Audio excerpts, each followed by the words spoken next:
అధ్యక్ష, గతంలో మనం చూసేవాళ్ళం సంఘ విద్రోహ శక్తులు అంటే ఏదో బయటి దేశాల నుంచి వచ్చి ఇక్కడ టెర్రరిస్ట్ యాక్టివిటీస్ చేసి ఇక్కడ యొక్క శాశ్వత వాతావరణాన్ని మన భారతదేశం వాతావరణాన్ని డిస్టర్బ్ చేయడానికి చేసే వాళ్ళని తీవ్రవాదులు అనేవాళ్ళము, సంఘ విద్రోహ శక్తులు అనేవాళ్ళము. కానీ 2019వ సంవత్సరం నుంచి దీని అర్థం మారిపోయింది.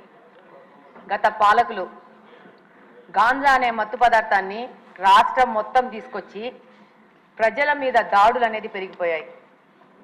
ఈ గాంజా సేవించిన వాళ్ళు సామాన్య ప్రజల మీద దాడులు చేయడము, వాళ్ళని ఇబ్బందులు గురి చేయడం జరుగుతూ ఉంది. అధ్యక్ష, ఒకప్పుడు గాంజా అనేది పెద్ద పెద్ద నగరాలకి, పెద్ద పెద్ద సిటీస్కి మాత్రమే పరిమితమయ్యేది ఉంది. ఆ సిటీస్లోనే పబ్బులలో, రెస్టారెంట్లో అవైలబుల్ ఉంది. ఇప్పుడు గాంజా అనేది చిన్న మండల స్థాయికి, గ్రామ స్థాయికి చేరుకోవడం జరిగింది. ఇప్పుడు ఈరోజు మామూలుగా తిరుగుతూ ఉంటే ఈ గాంజా ఇంత ఎక్కువైపోయింది ఏమని మాట్లాడుతుంటే స్టూడెంట్స్ అడుగుతూ ఉన్నారు, మాకు గాంజా ఎక్కడ దొరుకుతుందో తెలిసినప్పుడు దీన్ని కట్టడి చేయాల్సిన పోలీసులకు తెలియదు అది ఎక్కడ దొరుకుతుందో అని చెప్పేసి ఎంతమంది స్టూడెంట్స్ కలిసినప్పుడు ఎలక్షన్ క్యాంపెయినింగ్లో ప్రశ్నించడం జరిగింది.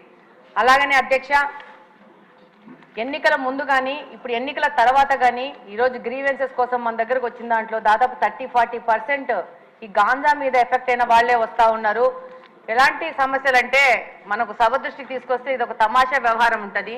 పిల్లాడు గాంజాకి అడిక్ట్ అయ్యాడని చెప్పేసి దాంట్లో నుంచి బయటికి తీసుకురావడానికి ఏవో మాయలు మంత్రాలు అని చెప్పేసి ఎవరో సాముల్ని మీద ఆధారపడి వాళ్ళు వచ్చి వాళ్ళ ఇంట్లో ఉన్న బంగారం అంతా చూసి వీడు గాంజా మీద ఎఫెక్ట్ అవుతున్నాడు ఈ అబ్బాయి అని చెప్తే వాళ్ళు ఆ బంగారంతా దొంగతనం చేసుకుని వెళ్ళిపోతే ఆ కేసు ఇప్పటికీ కడపలో 2 టౌన్ పోలీస్ స్టేషన్లో ఎఫ్ఐఆర్ రిజిస్టర్ అయ్యింది. నిన్న 1 వీక్ బ్యాక్ కూడా సదరు మహిళ వచ్చి నాది ఏదో సమస్య తీర్చండి అని చెప్పిన. అంటే దాదాపు సామాన్య ప్రజలు ఈ గాంజా వల్ల ఎంత ఎఫెక్ట్ అయ్యారంటే అసలు ఈ 5 సంవత్సరాల్లో మిగతా సమస్యలు ఒక ఎత్తు అయితే గాంజా సమస్య అనేది ఇంకొక పెద్ద ఎత్తుకు చేరుకోయింది.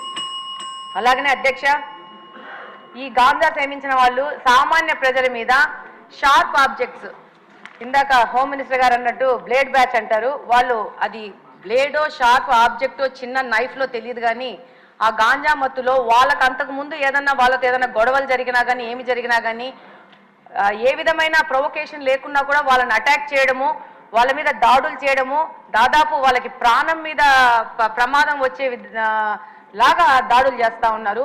రంజాన్ మాసంలో కడప నియోజకవర్గంలో ఒక మసీదు నుంచి రాత్రి 11 గంటలకి నమాజు చేసుకొని బయటికి వస్తుంటే వచ్చిన పిల్లోడిని అసలు without any notice sharp object తీసుకొని కొయ్యడం జరిగింది.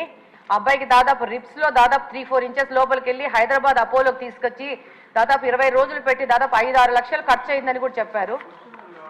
చెప్తున్నాను. అయితే దాని మీద పోలీసు వాళ్ళకి దగ్గరికి వెళ్తే చాలా నామినల్ దొమ్మి కేసు, చిన్న 2 మనుషులు కొట్టుకుంటే జరిగిన గొడవలాగా కేసు రిజిస్టర్ చేశారు.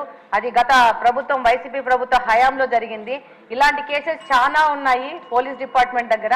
వాటన్నిటిని కూడా మళ్ళీ చెక్ చేసేసి వాటిని సరైన ఎఫ్ఐఆర్ రిజిస్టర్ చేసి వాళ్ళకి న్యాయం చేయాలని కోరుకుంటున్నాను. అలాగనే ఈ గాంజా మీద ఒక స్పెషల్ టాస్క్ ఫోర్స్ ఏర్పాటు చేసి ప్రత్యేకంగా మీకు అవసరం ఉంటే నాకంత తెలియదు కాబట్టి స్పెషల్గా రిక్రూట్ చేసుకునైనా కూడా దీని మీద ముందుకు పోవాల్సిన అవసరం ఎంతగానో ఉంది. లేకపోతే సమాజం మొత్తము పాడైపోయే ప్రమాదం ఉంది.